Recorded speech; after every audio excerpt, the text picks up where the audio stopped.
Hello friends, कैसे हैं आप सब। मैं हूं आपका दोस्त आशुतोष। स्वागत है आपका अपने ही चैनल मीडू स्टडी में। हम समझ रहे हैं मार्केटिंग के कॉन्सेप्ट्स को बड़े ही सिंपल वे में। फ्रेंड्स, जैसा कि आपको याद होगा, हम 3 मॉड्यूल कवर कर चुके हैं एंड लास्ट वीडियो थी हमारी वीडियो नंबर 18। उसमें हमने अपने 4th मॉड्यूल को शुरू किया था, जो कि है business markets and business buyer behaviour. उसमें फ्रेंड्स मैंने आपको बताया था कि बिजनेस मार्केट्स क्या होती हैं, कंज्यूमर मार्केट से वो कैसे अलग हैं, हमने उस फ़र्क को समझा था और सप्लायर डेवलपमेंट की बात की थी। और आज हम बात करेंगे कि बिजनेस बायर बिहेवियर क्या होता है। साथ ही साथ मैं आपको ये भी बताता चलूँगा कि कंज्यूमर बायर बिहेवियर जो हमने समझा था उससे वो कैसे अलग होता है। आपको देखिए, अब ये तो क्लियर है ना कि बिजनेस मार्केट क्या थी और बिजनेस मार्केट कंज्यूमर मार्केट से कैसे अलग थी और उसमें प्रोसेस क्या क्या हो रहा था। अब उस बिहेवियर को समझेंगे कि बिजनेसेस बाय करते टाइम किस बिहेवियर से गुजरते हैं या क्या उनका बिहेवियर रहता है। इसको कैसे डिफाइन करते हैं, हमने पिछली बार भी बात की थी इसकी, उसको एक बार रिवाइज कर लेते हैं। Buying behaviour of organisation that buy good and services for use in production of other products and services which are sold, rented और सप्लाइड टू अदर। मतलब हम अपने यूज़ के लिए नहीं खरीद रहे। यहाँ पे बिजनेसेस किसके लिए यूज़ के लिए खरीदते हैं, फर्दर प्रोडक्शन में यूज़ होने के लिए, फर्दर रीसेलिंग होने के लिए, फर्दर प्रोसेसिंग होने के लिए। तो इस बिहेवियर को बोलेंगे हम बिजनेस बायर बिहेवियर। अब इसके बारे में आज हम डिटेल में बात करते हैं।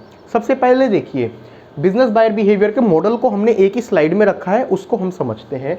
बिजनेस का हम समझेंगे एनवायरनमेंट क्या होता है, बाइंग ऑर्गेनाइजेशन में क्या क्या होता है और उससे क्या रिस्पॉन्स निकल के आता है। इस सब को जब जोड़ देंगे तो बायर बिहेवियर बनेगा।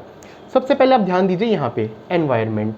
देखिए एनवायरनमेंट, हमने मार्केटिंग एनवायरनमेंट की बात की थी ना, और उसमें हमने क्या क्या समझा था, आपको ध्यान होगा, माइक्रो एनवायरनमेंट और मैक्रो एनवायरनमेंट।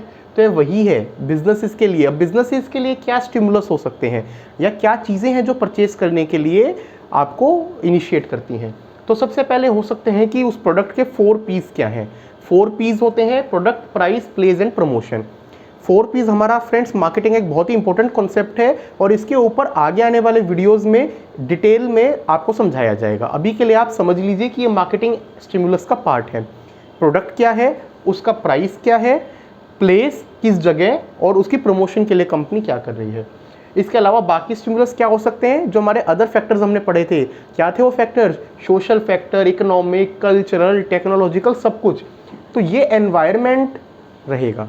इस एनवायरनमेंट का इफेक्ट किस पे आ रहा है, उस बाइंग ऑर्गेनाइजेशन, समझ लीजिए जिस कंपनी में आप काम कर रहे हैं। अब पिछली बार हमने क्या बात की थी कि कंपनी में एक बाइंग यूनिट होती है ना, जिसको हम बाइंग सेंटर बोलते हैं। आज की वीडियो में मैं आपको बाइंग सेंटर के भी एलिमेंट्स के बारे में डिटेल में बताऊंगा। अभी आप समझ लीजिए बाइंग सेंटर मतलब वो बॉडी या बाइंग कमेटी जो बनाई गई है, जो बाइंग करने वाली है। अब इसका जो प्रोसेस होगा ना बाइंग डिसीजन का, इस पे कुछ इन्फ्लुएंसेस आते हैं। क्या इन्फ्लुएंसेस आ सकते हैं, एक तो होते हैं देखिए इंटरपर्सनल एंड इंडिविजुअल इन्फ्लुएंस। तो जो परचेज टीम में बंदा बैठा है उसका ओवर द टाइम जैसा एक्सपीरियंस रहा होगा, कहीं ना कहीं वो चीज़ भी इफेक्ट करेगी। इसे बोलेंगे इंटरपर्सनल एंड इंडिविजुअल इन्फ्लुएंस। और दूसरा, कंपनी की ओवरऑल पॉलिसीज़ क्या है, वो होती है ऑर्गेनाइजेशनल इन्फ्लुएंस। इसके बाद आएगा बायर का रिस्पॉन्स। इस एनवायरनमेंट और इस बाइंग ऑर्गेनाइजेशन के मिक्स से जो रिस्पॉन्स आ रहा है वो बायर का रिस्पॉन्स है। और बायर का रिस्पॉन्स किन टर्म्स में हो सकता है कि वो किस तरीके प्रोडक्ट एंड सर्विस को चूज कर रहा है, प्रोडक्ट एंड सर्विस चॉइस। किस सप्लायर को उसने ऑर्डर दिया, सप्लायर चॉइस। ऑर्डर क्वांटिटी, कितना एक बार में वो खरीद रहा है, कितना क्वांटिटी का वो ऑर्डर दे रहा है। डिलीवरी टर्म्स और डिलीवरी टाइम वो क्या रख रहा है, मतलब हमें किस तरीके की डिलीवरी चाहिए और उसकी टर्म्स क्या हैं। उसकी प्राइसिंग में मतलब किस तरीके की टर्म रहती हैं। टर्म ये हो सकती है कि आपको जो है पूरा का पूरा हमारे पास डिलीवर करने तक की कॉस्ट आप बियर करेंगे। कई बार होता है कि पोर्ट तक की बियर की जाती है, कई बार होता है कि आपको कहाँ चाहिए, तो वो सब कुछ इसमें आ जाता है। सर्विस की टर्म्स, कोई ऐसा प्रोडक्ट आपने खरीदा है जिसकी बाद में सर्विस है, तो कई बार उसकी भी AMC की जाती है, उसमें आप सर्विस का कॉन्ट्रैक्ट भी रखते हैं और सर्विस की हमारे साथ क्या टर्म रहती है। और लास्ट एक पेमेंट टर्म्स भी हमें डिफाइन करनी होती है। हम ये तो बताएंगे ना पेमेंट कैसे रहेगी। अब वो पूरी एडवांस में है या सामान देने के बाद ऐसा रहेगा कि इतने परसेंट। अगर मटेरियल के केस में तो नॉर्मली ऐसा होता है कि कुछ एडवांस होती है और कुछ मटेरियल रिसीव होने के सर्टेन नंबर ऑफ डेज के बाद मिलती है। सर्विस के केस में इसको ब्रेक कर दिया जाता है कि जैसे मान लीजिए आप घर में कोई पेंटिंग बिजनेस में आप अपनी प्लांट में कुछ काम करवा रहे हैं, तो आप ये कहेंगे कि एक इनिशियल 10% हम एडवांस देंगे और उसके बाद काम आधा कंप्लीट हो जाएगा तब इतने % देंगे, पूरा कंप्लीट होने पे इतना। तो कहीं ना कहीं आप उसको डिफाइन कर देते हैं, उसको मैं बोलता हूँ पेमेंट। तो ये सारा जो हमारा है एनवायरनमेंट, बाइंग ऑर्गेनाइजेशन और रिस्पॉन्स, ये सारा बनाता है बायर बिहेवियर को। ठीक है फ्रेंड्स। अब हम समझ लेते हैं कि बाइंग सिचुएशन कैसी हो सकती है। तो फ्रेंड्स 4 तरीके की बाइंग सिचुएशन हो सकती हैं, बड़ी ही सिंपल समझने में। मैं आपको नाम बता के उसका मतलब बताऊंगा, आपको बिल्कुल क्लियर हो जाएगा। कुछ एग्जांपल्स भी बात करेंगे। तो एक तो हो सकता है हमारा स्ट्रेट रिबाय। स्ट्रेट रिबाय मतलब जिन चीज़ों को आप रूटीनली खरीद रहे हैं ना, विदाउट किसी मॉडिफिकेशन के। अब ऑफिस में बहुत सी ऐसी काम आने वाली चीज़, हम समझ लीजिए आप जिस कॉर्पोरेट ऑफिस में काम कर रहे हैं वहाँ कुछ स्टेशनरी लग रही होगी, पेंट्री में आइटम्स लग रहे होंगे, कुछ और जनरल प्रिंटर रिलेटेड चीज़ें हैं, कुछ मेंटेनेंस, कुछ ऐसी चीज़ें हैं जो मतलब हर महीने आती जा रही हैं। तो वहाँ पे आपको बार बार आपको उस साइकिल से नहीं गुजरना पड़ता कि आप 3 कोटेशन मंगवाएंगे या वो मंगवाएंगे। आपने साल के लिए एक वेंडर को सेट कर लिया, उसके साथ आपकी पेमेंट टर्म भी डिफाइंड है, सब कुछ डिफाइंड है, आपको बस पीओ निकालना है उस क्वांटिटी का और आपके पास आ जाएगा। इस बाय को हम बोलते हैं स्ट्रेट रिबाय, मतलब बिना किसी मॉडिफिकेशन के बाय हो रही है। इसके बाद सेकंड होता है मॉडिफाइड रिबाय। मॉडिफाइड रिबाय में क्या होता है कि हम कुछ चेंजेस करना चाहते हैं, वो स्पेसिफिकेशन में चेंज हो सकता है, प्राइस में, टर्म्स में, मतलब किसी भी में कुछ ना कुछ मॉडिफाइड है, किस वजह से हमें करना पड़ सकता है। अब मान लीजिए कुछ आपको पता लगा कि रेट्स जो है वो कम हो गए किसी चीज़ के, तो आपने इनिशियल जो रेट सेट कर रखे हैं, आप चाहेंगे ना आपको कम में मिले, तो आपको हो सकता है आप पीओ में चेंज करें। कई बार आपको उससे स्पेसिफिकेशन बदलनी पड़े। अब आप मान लीजिए प्रिंटर के लिए कुछ पेजेस मंगवा रहे थे, 2 महीने 3 महीने बाद आपको लोगों से फीडबैक मिलता है कि इसकी जीएसएम की क्वालिटी अच्छी नहीं है, एक हायर का मंगाओ, तो आपको स्पेसिफिकेशन बदलनी पड़ेगी। टिश्यू पेपर्स, कुछ भी है फ्रेंड्स चीज़ हो सकती है। अगर आप थोड़ा सा भी स्पेसिफिकेशन में चेंज कर रहे हैं या टर्म्स में चेंज कर रहे हैं, प्राइस में, अब टर्म्स में चेंज ये हो सकता है, पहले आप पेमेंट कर रहे थे मान लीजिए 15 डेज़ में, अब आपकी मैनेजमेंट ने कहा कि कंपनी की सिचुएशन में थोड़ा सा फाइनेंशियल दिक्कतें आ रही हैं, तो हम किसी भी वेंडर को 45 डेज से पहले पेमेंट नहीं करेंगे, तो आपको पेमेंट टर्म्स तो चेंज करनी पड़ेगी ना। तो इनिशियल पीओ में आप कोई भी अगर चेंज करते हैं, बट मेजर चेंज नहीं है, कुछ स्लाइट मॉडिफिकेशन है किसी भी पैरामीटर पे, स्पेसिफिकेशन, प्राइस, टर्म या सप्लायर में, उसको हम बोलते हैं मॉडिफाइड रीबाय। मतलब हमारे रीबाय में हमने कुछ मॉडिफिकेशन कर दी।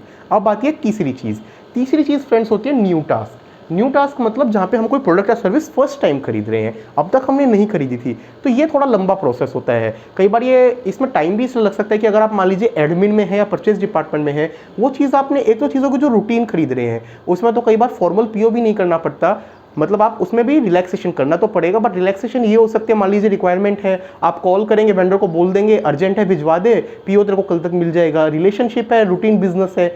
न्यू के केस में ऐसा नहीं होता है। न्यू के केस में आप प्रपोजल्स इवेल्युएट करेंगे, प्रॉपर टर्म्स करेंगे, सब कुछ सेट करेंगे, उसके बाद ही आप करेंगे, उसको बोलते हैं न्यू टास्क। और फोर्थ होता है सिस्टम सेलिंग।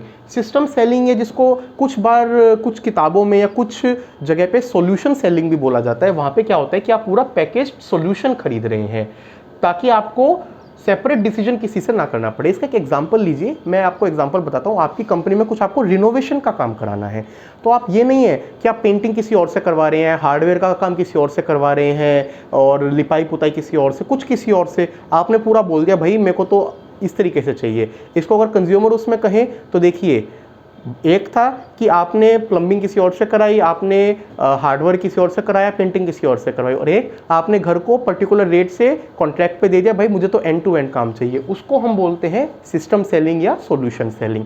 ये थे friends 4 type: straight rebuy, modified rebuy, straight rebuy, modified rebuy, new task और सिस्टम सेलिंग। अब हम चलते हैं नेक्स्ट पार्ट पे। पिछली वीडियो में भी और इस वीडियो में भी बार बार हम एक बाइंग यूनिट की बात कर रहे थे कि एक बाइंग सेंटर होता है कंपनी में, बाइंग यूनिट होती है। अब वो एग्जैक्टली क्या होता है और उसमें कौन कौन लोग होते हैं, क्या क्या टाइप्स होती हैं, उसके बारे में आपको बताऊंगा। और हमारे जो फ्रेंड्स स्टडीज़ कर रहे हैं और हमारी वीडियोस को देख रहे हैं अपनी स्टडीज़ के लिए, उनको मैं बताना चाहूँगा कि एक बहुत इंपॉर्टेंट टॉपिक है जिसको आपको समझना ज़रूरी है। इस पर काफ़ी बार जो है क्वेश्चन भी आता है, आप इसको क्लियर होकर समझिए, बड़ा ही ईजी है। बाइंग सेंटर क्या है? वो सारे इंडिविजुअल या यूनिट जिनका परचेज में कोई ना कोई पार्ट है परचेज के डिसीजन मेकिंग में। अब इसको 5 वे में कैटेगराइज किया जाता है फ्रेंड। सबसे पहला तो सिंपल यूज़र। यूज़र मतलब जिनको एक्चुअली वो यूज़ करना है, उनको बोलेंगे यूज़र। तो जैसे हम बात कर रहे थे स्टेशनरी की या हम बात कर रहे थे पेंट्री की सामान की, तो जो ऑफिस के मेंबर उसको एक्चुअली यूज़ करने वाले हैं वो तो हो गए यूज़र। नाम से ही समझ में आ रहा है। सेकंड हमारी कैटेगरी होती है इन्फ्लुएंसर। इन्फ्लुएंसर क्या होते हैं? People who affect the buying decision. कहीं ना कहीं स्पेसिफिकेशन या इंफॉर्मेशन देते हैं, इन्फ्लुएंस कर सकते हैं डिसीजन को, उनको हम बोलते हैं इन्फ्लुएंसर्स। थर्ड होते हैं buyer who make the actual purchase. और कंपनीज में नॉर्मली बायर कौन होते हैं? बायर होते हैं आपके परचेज डिपार्टमेंट या परचेज टीम के लोग, उनको बोलते हैं बायर। फोर्थ होते हैं डिसाइडर्स। डिसाइडर्स के हाथ में फॉर्मल या इनफॉर्मल पावर होती है कि वो किसी सप्लायर को अप्रूव कर सके, डिसअप्रूव कर सके। और कंपनी में नॉर्मली डिसाइडर्स कौन होते हैं, वो परचेज टीम में सीनियर लेवल पे होते हैं, या कई बार अगर मान लीजिए ऐसी बाई, जैसे हमने बात की थी ना बाइंग कमेटी की, जहाँ टॉप मैनेजमेंट भी इन्वॉल्व है, तो वो लोग भी हमारे डिसाइडर्स की कैटेगरी में आ जाएंगे, क्योंकि किसको फाइनली ऑर्डर देना है या सप्लायर को रिजेक्ट करना है, सेलेक्ट करना है, वो डिसीजन उनके हाथ में है। और पांचवे होते हैं गेटकीपर। ये flow of information to others को कंट्रोल कर सकते हैं। सिंपल एग्जांपल ले लीजिए गेटकीपर का। आप मान लीजिए नए वेंडर हैं, आप डेवलपमेंट करना चाह रहे हैं, सब करना चाह रहे हैं, आप अप्रोच करना चाहते हैं एचओडी तक, लेकिन उनकी कोई पर्सनल सेक्रेटरी है या कोई पर्सन है जिसके थ्रू ही आप उसको कॉन्टैक्ट कर सकते हैं। अब कहीं ना कहीं पहले आपको उसको कन्विंस करना पड़ेगा उन तक पहुंचने के लिए। तो वो सेक्रेटरी या वो पर्सन कौन है, वो पर्सन हो गया गेटकीपर। तो ये थे हमारे 5 मेंबर्स बाइंग कमेटी के। यूजर्स जो एक्चुअली उसको यूज करेंगे, इन्फ्लुएंसर्स जो डिसीजन को इन्फ्लुएंस कर सकते हैं, बायर जो खरीदने वाले हैं, परचेज डिपार्टमेंट के लोग, डिसाइडर जिनके हाथ में डिसाइडिंग पावर है, सप्लायर को एक्सेप्ट करने की, रिजेक्ट करने की, टर्म्स डिफाइन करने की, और पांचवा आता है गेटकीपर जो फ्लो ऑफ इंफॉर्मेशन को रोक सकते हैं। इन पांचों को मिलाने से हमारी बाइंग सेंटर बनता है। अब मेजर इन्फ्लुएंसेस जो हैं बायर्स पे क्या क्या हो सकते हैं। सबसे पहले एनवायरमेंटल इन्फ्लुएंसेस हो सकते हैं। इकोनॉमी कैसी है, कंडीशन कैसी है, टेक्नोलॉजी कैसी है, कंपटीशन कैसा चल रहा है, ये कहीं ना कहीं भी करेगा। अब कोविड जैसी सिचुएशन में आपका हुआ ना इकोनॉमी का चेंज, आपका सप्लाई का सब कुछ चेंज, और आपने उसी हिसाब से अपनी सप्लाई को कम या ज़्यादा किया। ऑर्गेनाइजेशनल चेंज, अब आपके यहाँ मैनेजमेंट में कुछ चेंजेस हो गए, उसके बेसिस पे आपके ऑब्जेक्टिव, स्ट्रैटेजी, प्रोसीजर्स कुछ बदल गया, तो भी आपका प्रोसेस चेंज हो जाएगा। इंटरपर्सनल चेंज, मतलब कि इन्फ्लुएंस, एक्सपर्टीज, अथॉरिटी आपका किस लेवल पे है। अब मान लीजिए एक सर्टेन डिफाइंड है कि एक कंपनी में आप जिस लेवल पे हैं कि मैनेजर लेवल तक 10 लाख की परचेज है, फिर उसके ऊपर 25 लाख तक की जीएम लेवल पे है, 1 करोड़ की वीपी लेवल तक है, तो कहीं ना कहीं अथॉरिटी आ जाती है ना, तो वो भी इन्फ्लुएंस करेगा डिसीजन को। और लास्ट इंडिविजुअल, आपकी एज, एजुकेशन कैसी है, जॉब पोजीशन कैसी है, खुद की पर्सनैलिटी कैसी है, ये सारे फैक्टर्स फ्रेंड्स बायर को इफेक्ट करते हैं और कंपनी के बाइंग सेंटर को इफेक्ट करते हैं। ये था फ्रेंड्स कंप्लीट डिटेल कि बिजनेस बायर बिहेवियर क्या होता है। हमने समझा उसको, आपने जाना कि कैसे बिजनेस बाइंग यूनिट बनती है, उसके 5 मेंबर्स को जाना, क्या क्या पैरामीटर्स अफेक्ट करते हैं उसको जाना, तो हमने बायर के बिहेवियर को समझ लिया। अब आपको ध्यान होगा हमने कंज्यूमर बिहेवियर समझ के फिर उसके बाद हमने क्या किया था, हमने उसके डिसीजन प्रोसेस को समझा था। 5 स्टेजेस थी, याद होंगी ना आपको। ठीक है, अब हम समझेंगे अगली वीडियो में सिमिलरली कि बिजनेस बायर का डिसीजन प्रोसेस कैसे है, बिजनेस जब बाय करने जाते हैं तो वो किन किन स्टेजेस से गुजरते हैं। हमारी जो अगली वीडियो रहेगी उसमें हम इसको डिटेल में जानेंगे। होप आपको आज का टॉपिक समझ में आया होगा फ्रेंड्स। आपको समझ में आया है और आपको अच्छा लगा है तो प्लीज़ आज की वीडियो को लाइक कीजिए, हमारे चैनल मीडू स्टडी को सब्सक्राइब कीजिए और इसको शेयर कीजिए। कोई भी फीडबैक हो तो हमारे मेल ID meedu.study@gmail.com पे हमें बताइए। Thank you friends, take care, have a good day.